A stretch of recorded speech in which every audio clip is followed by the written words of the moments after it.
Hi and welcome back to my channel, One Techie Dude. My name is Kyle and this is where your EdTech happiness starts. In today's video, I'm going to show you how to create a quiz in Google Forms that will be graded automatically, and we will show you how to import the grades into your Google Classroom in just one click. So in order to get started, there are a few ways that you can actually do this in your Google Drive.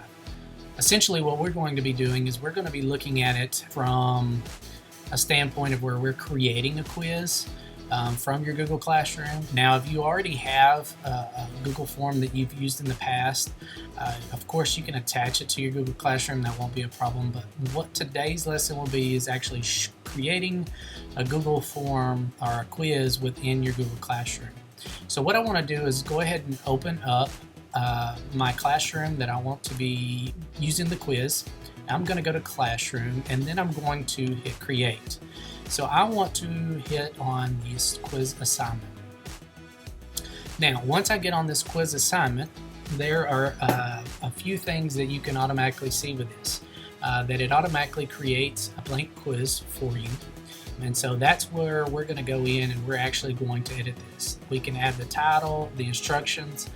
We also have the ability to add any kind of attachment to this, or we can go on here and create any of one of these to go with this quiz. Okay, so we have those options, but we're not really going to dive into those just yet. We're going to go into this blank quiz.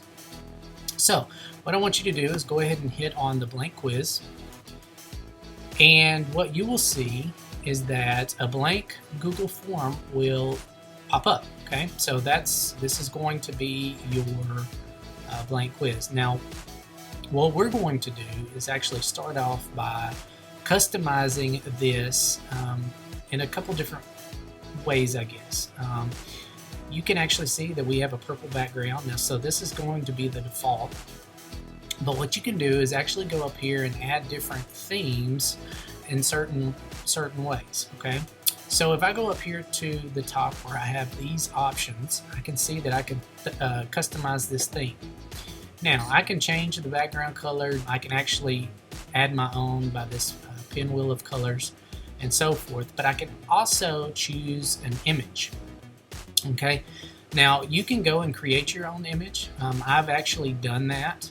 All I did was I opened up Google Slides and I went to File and Page Setup, and I changed the page setup to Custom, and I did 16 by 4, and I hit Apply.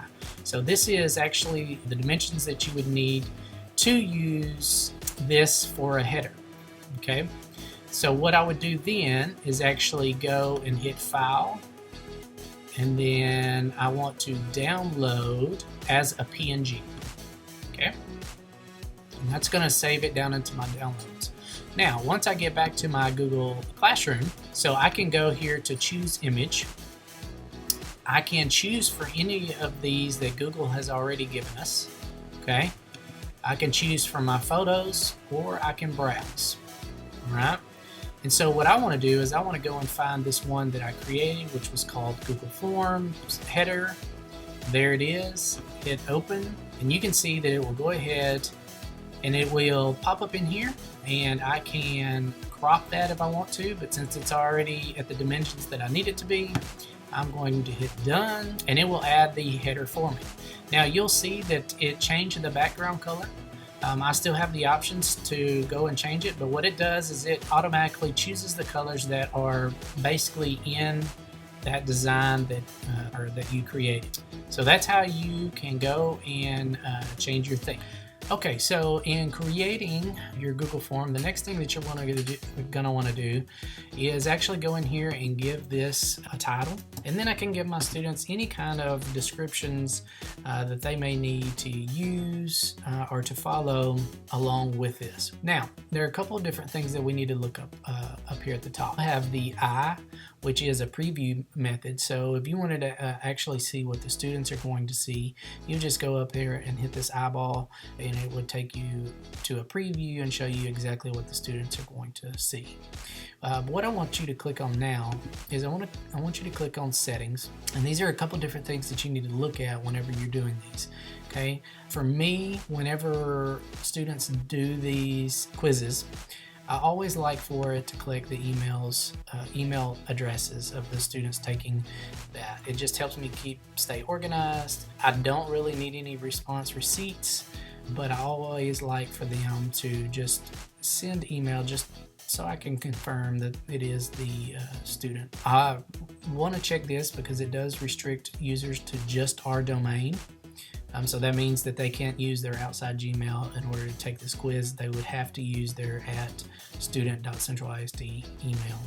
Limit to 1 response. Now, if you're going to use this for a quiz or whatever, you wouldn't want them to go back in after you have done created this and changed their answer. So you may want to highlight that. You also see that you can have a couple of different respondents can edit after they submit. I don't really want that, and I don't want them to see the summary chart. If I was doing an exit ticket or something, I may want them to see the summary, but for a quiz situation, I'm gonna leave those blank. The next tab that you have up here is the presentation tab. And so you can see that if you had multiple pages of this Google form for quiz, you could actually go up here and have them see the progress, how much they have done, and so forth. You can shuffle the question order, which is good if you don't want students actually cheating off of each other or looking on another student's screen. Your confirmation message is actually something that you can type once they get it completed. I usually don't put anything there as well. Since this is a quiz and we've created it as a quiz assignment, you can see that the make this a quiz is already checked, and so this is valuable for a quiz. The other thing that we have, and this is a fairly new option as of this year, is the locked mode on Chromebook. So if your students are using a Chromebook and you turn on this or check this, that means that they can't get out of this Google form to go check notes on different URLs or whatever. They would stay basically on this page right here. You can immediately release the grade after each submission, or you can do it later after manual review. I'm going to hit save.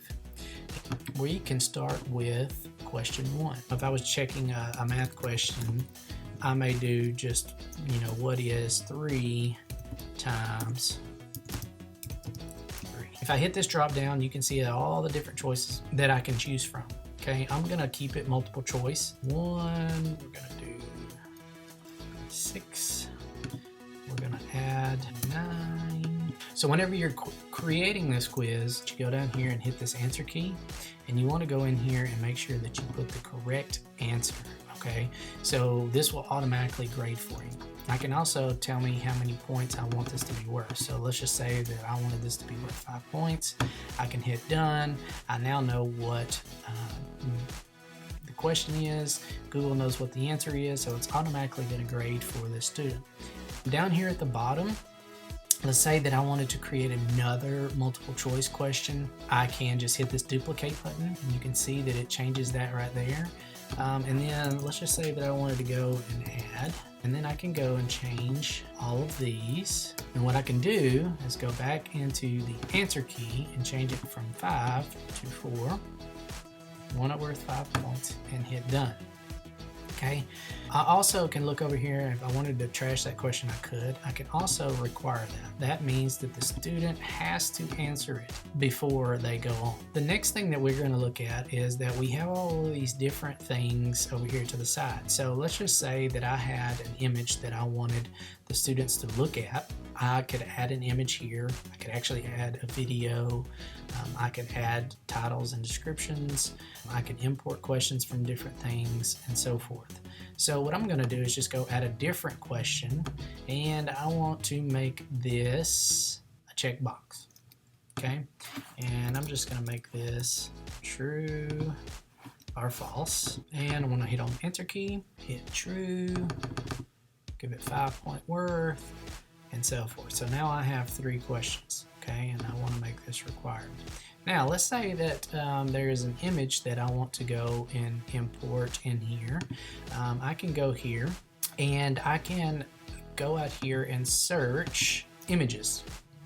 So let's just say that I wanted to show a different a timeline on a question. Now I know this is hard to read, but essentially you get the idea from this. So I want to have the title here, and I'm going to just say this is a timeline. Okay, I can go down here below this image and then ask the question. It already senses that this is kind of an open-end question, so this is going to be a paragraph, and so it's going to give them a long answer. Now, if you had a verbatim answer, you knew that they were to put everything that happened here in 1939, then you could put that in the answer key and it would automatically grade that. But if they were going to change that up and it wasn't going to be word by word, then I wouldn't put anything in the answer key, because it has to be verbatim of what is in the answer key in order to be counted correctly. Okay, so I'm going to make that required.